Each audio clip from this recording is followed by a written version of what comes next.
There comes a moment in every nation's journey when its people, wearied by conflict and disillusioned by unkept promises, rise not to destroy but to declare enough. Not with weapons, not with fire, but with conviction and unity. In that moment the citizens become larger than the thrones that govern them. They stand taller than the podiums from which decisions are made, not because they seek to overthrow but because they long to rebuild. They seek to restore the heart of a nation that beats not for war but for its people, for its children, its elders, its future. This is a cry that does not echo in rage but in reverence. A longing not to conquer another land, but to reclaim one's soul. The Israeli people, watching the sky darken with the shadows of another war, have begun to lift their voices not in praise of battle, but in pursuit of peace. They remember what matters, the lullabies hummed in quiet bedrooms, the scent of bread rising in warm kitchens, the laughter of children chasing kites instead of hiding from sirens. They remember life, and it is this memory, powerful and unyielding, that fuels their courage to speak now. War has left its scars on their homes and on their hearts. The faces of fallen soldiers are not faceless.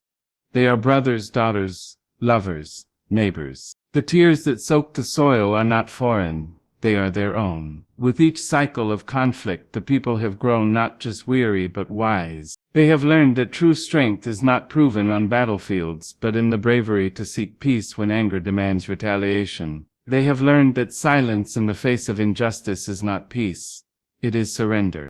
And so when the people rise not with fists but with open arms, not with chants of war, but with songs of unity, they are rewriting the script of history. They are reminding the world that peace is not passive. It is bold. It is brave. It takes more courage to forgive than to fire. It takes more strength to listen than to shout. And in choosing this path, the people become the true stewards of their nation's future. There is something powerful about a united voice. When people gather, shoulder to shoulder, heart to heart, across generations and beliefs, they form a chorus that no leader can ignore. This chorus doesn't scream for blood. It calls for bread, for schools, for security that doesn't depend on fear. It calls for a different kind of leadership, one that serves rather than commands, one that listens rather than dictates, one that protects rather than provokes. In that moment, power begins to shift. Not through violence or rebellion, but through the unstoppable wave of collective will.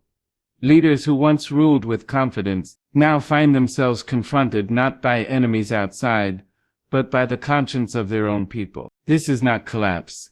It is awakening. It is the beginning of a new chapter, written not by generals but by gardeners of peace, teachers of hope, builders of community. So when a nation's people rise above their leaders, they do not seek chaos. They seek clarity. They do not want war. They want a tomorrow untouched by yesterday's blood. And that desire, that sacred yearning for peace, is the most powerful force a nation can ever know. It is a force that no wall, no weapon, no war can ever silence. Leadership is not measured by how long one can cling to a title, nor by how many decisions are made behind closed doors. It is not built upon fear nor held upright by stubborn pride. True leadership is defined by its ability to listen when the voices grow loud and to bend when the wind of the people begins to shift. A leader must always remember that their strength lies not in the chair they sit upon, but in the trust of those who place them there. When that trust begins to crumble, when the applause fades into silence and the silence turns into murmurs of discontent, a leader must choose: will they double down in isolation, or will they step down into the crowd and hear the truth? In Israel, that truth is rising with clarity. The people are not asking for dominance, they are asking for direction. They are not seeking more enemies to defeat. They are yearning for a future to believe in. They have witnessed what clinging to power can do, how it can blind even the most intelligent minds, and deafen even the most experienced ears. When decisions are made not for the people but despite them, when peace is brushed aside for political advantage, the nation begins to ache from the inside out. The problem with power is that it is addictive. It convinces those who hold it that without them, the sky will fall, that only their hand can steady the ship. But history tells another story. History shows us that those who refuse to evolve become relics of an era long past. Power rooted in fear becomes brittle. It cannot withstand the soft but persistent tapping of truth. And when leaders believe they are too essential to be questioned, they forget the one unshakable fact of governance. No crown is permanent, no title immune from time. When the Israeli people stand in protest, they are not betraying their nation, they are saving it. They are the conscience rising from within. They are asking for a leadership that reflects their values, that understands their pain, that chooses diplomacy over destruction. They are not enemies of the state, they are the pulse of its future. And for a leader to ignore that is not strength. It is weakness wrapped in arrogance. There is a difference between being in control and being in command. Control manipulates, suppresses, silences. Command inspires, listens, leads with humility. And if a leader cannot command the respect of their people without threats, then perhaps they have forgotten the meaning of leadership itself. When the elite of a country, its thinkers, its artists, its former warriors, all begin to question the path being taken, that is not a sign of betrayal. It is a flare in the night sky, warning that something is deeply wrong. It takes immense courage for a leader to admit that the world has changed, that the people have grown wiser, that the old tactics no longer inspire loyalty, but dread. But only in that humility can renewal begin. Only in stepping back can a door be opened for something better to walk through. When a nation pleads for peace and its leader responds with aggression, a disconnect forms that no amount of speeches can repair. So let the questions come. Let the calls for peace rise louder than the calls for pride. Because a leader who refuses to listen to the heartbeat of their people will eventually find themselves speaking to an empty square. But a leader who hears, who yields when necessary, who places peace above ego, that leader will not be forgotten, not because they ruled without challenge, but because they ruled with conscience, and in that they will have truly led. The courage of a people is often mistaken. Too often it is imagined as something loud, something explosive, something dressed in anger and vengeance. But true courage, the kind that changes history, sometimes comes in quiet refusals. It rises not with clenched fists, but with calm determination. It appears not on battlefields, but in streets filled with peaceful protests, in families refusing to send another son to war, in students writing songs instead of slogans, elders saying, "No more." This courage, silent but unshakable, speaks louder than any weapon ever could. In Israel, the people have begun to show this kind of bravery. They are not calling for another war. They are not chanting for domination or revenge. Instead, they are turning inward, looking at the cost of endless conflict, and choosing to say, "We cannot keep living like this." This is not a weakness. It is not surrender. It is strength, the most profound kind, because it takes far more resolve to resist the temptation of rage than it does to follow it. Anyone can throw a stone. It takes discipline to open a hand. This generation has inherited decades of pain. Many have grown up with the sound of sirens, the fear of rockets, and the constant threat of violence. They have lost friends and buried family, yet through it all, they have also inherited wisdom. They have seen the pattern: attack, retaliation, escalation, then a fragile pause before it begins again. They have come to ask the most important question of all: what has all this truly gained us? They are not asking it out of naivety but out of lived experience. They have seen enough to know that even when victories are declared, wounds remain. Even when walls are built, fear leaks through.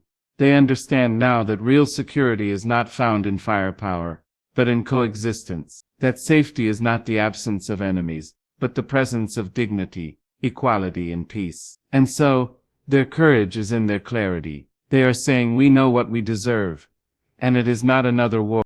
The world may not always understand this kind of strength. Some will still call for aggression, for a show of force. Some will mistake peace for passivity. But the people pressing for peace know better. They know that turning away from violence is not turning away from justice. It is turning toward a different kind of justice. One that builds instead of breaks. one that plants seeds instead of burying dreams. And this courage is not limited to protesters in the streets.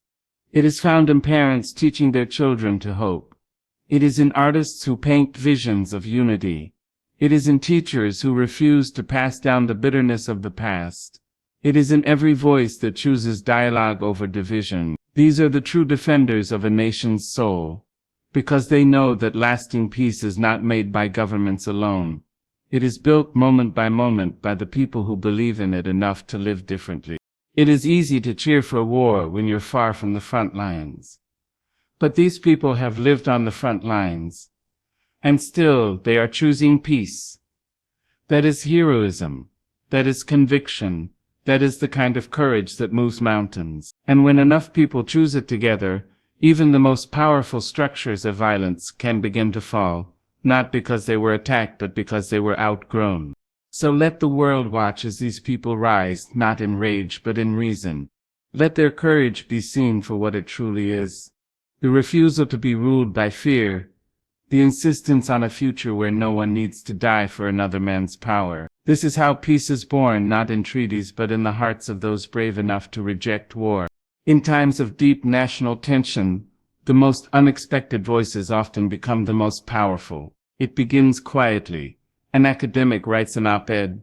A retired general speaks with hesitation. An artist paints something raw and honest. And soon the elite, those who once stood at a distance from the daily burdens of the people, begin to speak with clarity and conscience. The halls of power may still echo with the language of war, but something is shifting. In Israel that shift is real. Those who once benefited from silence are now using their voices to demand something different: peace. For too long the narrative of conflict has been upheld by a few while endured by the many.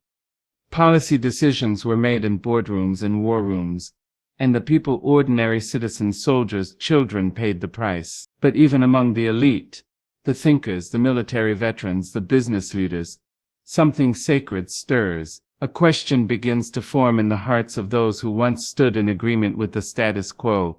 What are we doing? And more importantly, where are we going? When those in positions of influence begin to question, the foundations of old thinking begin to crack. These voices, once guarded by their roles or reputations, now speak with boldness. They are not driven by rebellion but by responsibility. They have seen the cost of war, not just on the battlefield but on the soul of a nation. They understand the weight of decisions made from fear, and they know that peace is not the absence of defense, it is the presence of courage. These elites, former soldiers who know too well the feel of a rifle, scholars who study the patterns of history, entrepreneurs who build futures, begin to see beyond their vision. They see their own children, their own communities, bearing the burden of generational trauma. They see how each war chips away at what makes a society whole. Trust, empathy, vision, and in their influence they begin to guide the conversation. Not by shouting but by shifting the lens. A former general speaks not of battle plans but of reconciliation. A media figure, once neutral, dares to highlight stories of peace building. A tech CEO funds education initiatives that teach dialogue over division. These acts ripple across society, giving courage to the voiceless, giving volume to those who were told to stay quiet. The elite no longer stay above the fray, they step into it to repair what has been broken. This movement is not soft. It is strong, it is rooted in wisdom, sharpened by experience, and powered by the urgency of now. The old guard may resist, may claim these voices are naive or misguided, but the people know the truth. When the elite, who have nothing to gain and everything to risk, speak out, it is not politics, it is principle, and that is the shift. Peace is no longer whispered from the margins, it is spoken from the center. It is debated in universities, declared in cultural spaces, demanded in political chambers. The once silent elite are not just joining the call for peace, they are amplifying it, and their voices cannot be ignored. There is a power in this alignment. When the people in the streets and the people in the boardrooms begin to speak the same language. A language that says we choose life. A language that remembers the cost of blood and dreams of something greater. A language that believes a nation can be strong, not because it wins wars but because it dares to outgrow them. And as these voices rise, they do not bring chaos. They bring clarity. Not confusion but conviction. They remind the nation that leadership must not just defend the people. It must also reflect them. And if the people are asking for peace, if the elite are echoing that call, then the time for war has passed. What follows next must be different. It must be hope. Collapse is often feared. It is painted as chaos, as darkness, as the beginning of the end. But sometimes, collapse is not the destruction of a nation's soul.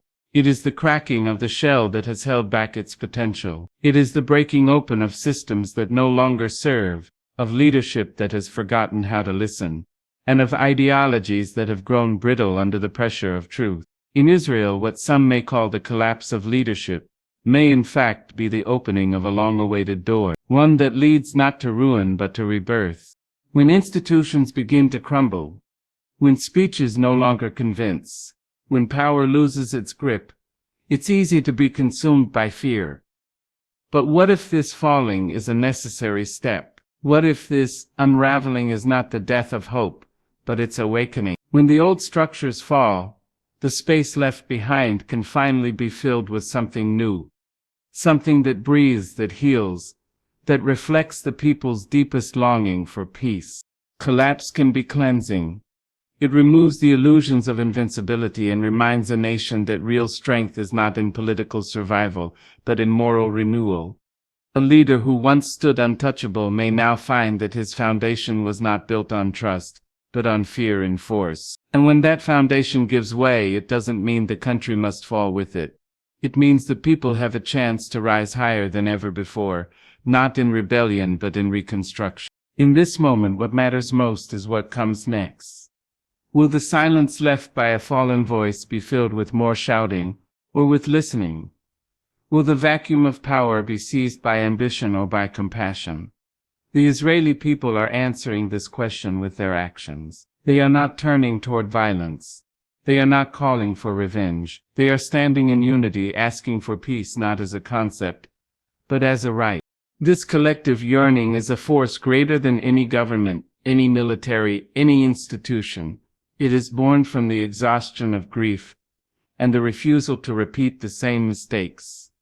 It is powered by the memories of lives lost, of families torn apart, of promises broken by war. And in that space of pain, the seeds of peace are planted, not with fanfare but with quiet, determined resolve. What's collapsing is not just a leader's influence, it is a mindset, one that believed power must always be asserted through conflict, one that viewed compromise as weakness, one that silenced opposition in the name of security. As this mindset fades, new possibilities emerge. Conversations that were once impossible begin to take shape. Ideas that were dismissed now gain ground. The imagination of peace once buried under fear begins to surface. In every fall there is a choice. We can mourn what has been lost, or we can build something better. The Israeli people are choosing the latter. They are ready to write a new story, one not haunted by the ghosts of past wars, but illuminated by the vision of what peace could truly mean. Not peace as a temporary truce, but as a way of life. A peace that is